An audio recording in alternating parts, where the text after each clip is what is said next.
Night 1, garlic shrimp with jasmine rice. Use leftover jasmine rice on night 2 to make chicken fried rice. Cook a little extra chicken when you're doing that. For night 3, chicken pasta with bacon, broccoli, and sausage. Or you ever notice that cooking for just one person sometimes is harder than cooking for a bigger group of people? It's not always cost efficient. It takes a lot of time. Today, I'm gonna try to put together 3 recipes for singles.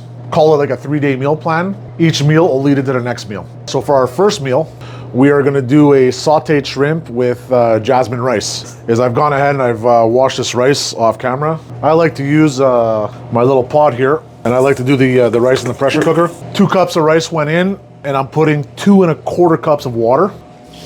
I'm putting just a pinch of salt. We're gonna pressure cook on high for 3 minutes, let rest for 10 minutes. And believe it or not, I've never used a rice cooker in my life. So we use the rice cookers to hold rice, but I've never used a rice cooker to cook rice. That's the Greek in me, what can I tell you? So let's get this started. Now we just gotta wait. Always keep a bag of shrimp in the freezer if you can, especially as a single. With the bag, you're able to go in and pull out 5-6 shrimp in some cold water for 20 minutes, and they're thawed out.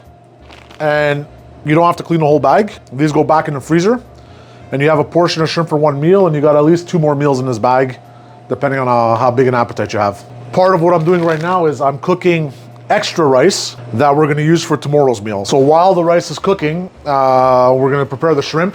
The first time I did a shrimp video in one of my shorts, people were asking why we leave the tails on, right? Then the comments, people's like, it adds flavor, it's annoying, this and that. Like, there's a lot of debates. Look, at the end of the day, I think most restaurants leave the tails on for the aesthetic. It makes the shrimp look a little bigger. If you're using a grilled shrimp, you know, like a lot of us will eat it, pick it up by the tail and eat it with our hands. If this were me eating it at home, I would take the tails off myself. I'm just gonna pinch off the tails. Listen guys, do what you want at home. Over the years, we've gotten exactly 0 complaints about leaving the tails on the shrimp, so it was never even something that crossed my mind until we started putting out shorts. So I seasoned the shrimp on both sides, salt and pepper. We'll start heating up our pan a bit, and then we'll get these shrimp done. A little bit of oil in the pan. Okay, in we go. Okay. So we got color on our shrimp. Okay, and all right, that's enough. I'm gonna go in with some garlic. Yeah, okay, a little bit of green onion, a couple pieces of butter. I just roll them in flour. All that's gonna do is help us thicken our sauce up, which is basically just gonna be wine at this point. Now we go in with white wine. Any dry white wine will do, okay? And believe it or not, there you have it. Your garlic shrimp. The sauce isn't fully reduced, but I'm gonna stop it right here because I'm gonna finish everything once the rice is ready.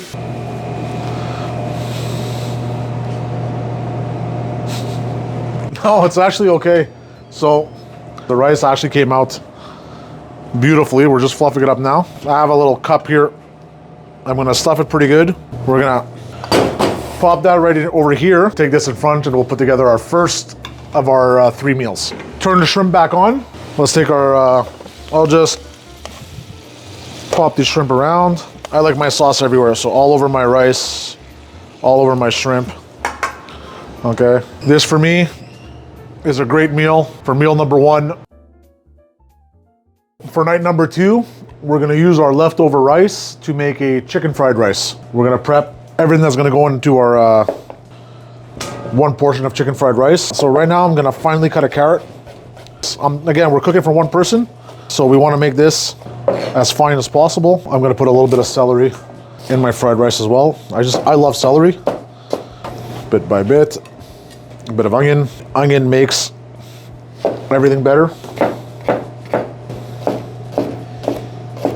All right, some whites, the white of a green onion. For decorating, we're gonna over-exaggerate the angle on some green onion. Let's get a bit of sprout here. This cooks down pretty good. Garlic, 2. Two big cloves is fine there. I'm gonna get some ginger too.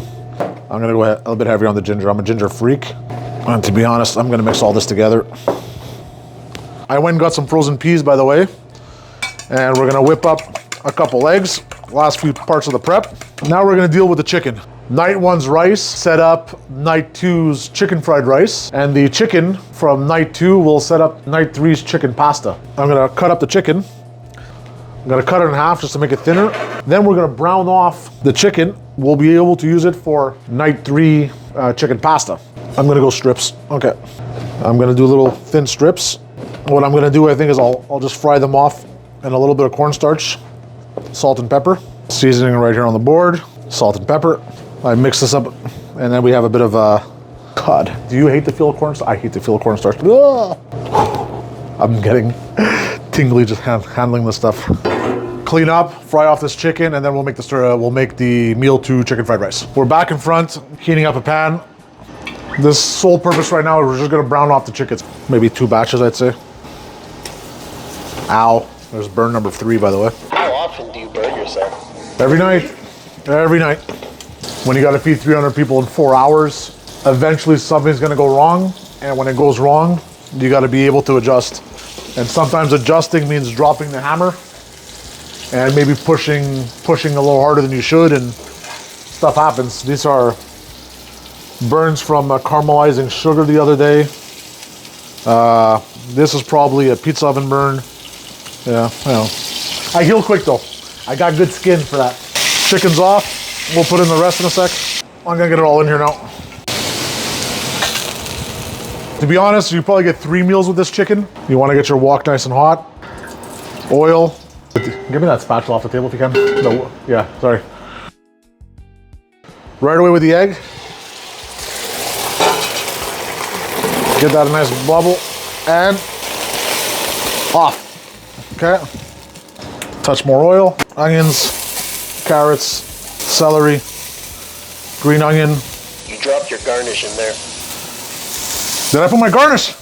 No! Okay. Well, our garnish just became part of the dish. All right, okay. I'll give that a quick toss. I'm gonna go with the frozen peas right away. Let's just put the rest in at this point. The sprouts, the garlic, the ginger.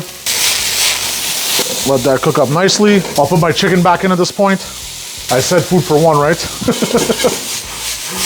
One hungry person with leftovers for lunch. Okay. We're gonna go in with a little Shaoxin wine. Oh God, that was a lot. Okay. Yeah, we'll put that much. Start tossing that rice because we want to start heating it up. A little bit of light soy sauce, a bit of dark soy sauce for color. When you have an Asian market next to your restaurant, you get the big guy. You get the big sizes. For a little umami, we're gonna hit with a bit of oyster sauce. Go back in with our egg. I like a lot of egg, so I'm actually gonna cut the heat at this point. Let's get this back here. Look at that. And we have a nice chicken fried rice made with leftover rice from our meal 1 preparation. For me, the ginger makes all the difference in this dish for me. But again, put what you like in your chicken fried rice. Put as much veg or as little veg as you want. Play with it, enjoy it. So for night number 3, we're gonna be using some of that chicken left over from the chicken fried rice. And I'm gonna make a pasta with bacon, chicken, and broccoli, a few other little things. We're gonna be using this pasta called tripolini today, which I'm making a cream sauce, so I find this is a cool pasta for a cream sauce. It happens to be par-cooked bacon from my pizza station, but you know, a strip of bacon would do the trick. Piece of butter, cracked pepper here, as much chicken as you want. I chopped up some broccoli, have a little bit of garlic here. Let's get all that in there. I have it. I'm gonna put a splash of dry white wine, which I always have in my fridge at home. But you can omit it. If you want to deglaze, you can deglaze with a little water. Okay. I'm gonna put a touch of wine. Okay. I'm using cream in this dish because whether you like it or not, it is one of the easiest ways to make a sauce. We're gonna let that reduce down. We're gonna add our pasta once it's ready. Pasta's pretty much there. We'll finish the cooking in the sauce here. So I'm just gonna drag the pasta in here. Get the flame back on. A nice handful of cheese. Actually, that was a lousy handful. Let's put another pinch. Grana Padano and Pecorino Romano, grate it together. Again, for meal number 3, using the leftover chicken from that chicken stir fry. We have a little cream pasta with chicken, bacon, and broccoli, touch of garlic. I call this a North American special. People like it, so we make it. Night 1, garlic shrimp with jasmine rice. Use leftover jasmine rice on night 2 to make chicken fried rice. Cook a little extra chicken when you're doing that for night 3 to make a chicken pasta with bacon, broccoli, and sausage, or whatever you want to put in. 3 meals, 1 setting up the next meal. Single portions with a bit of leftovers for lunch, let's be honest. We had some leftovers, but hope you enjoy it. Sorry about the mess. Vivaldi.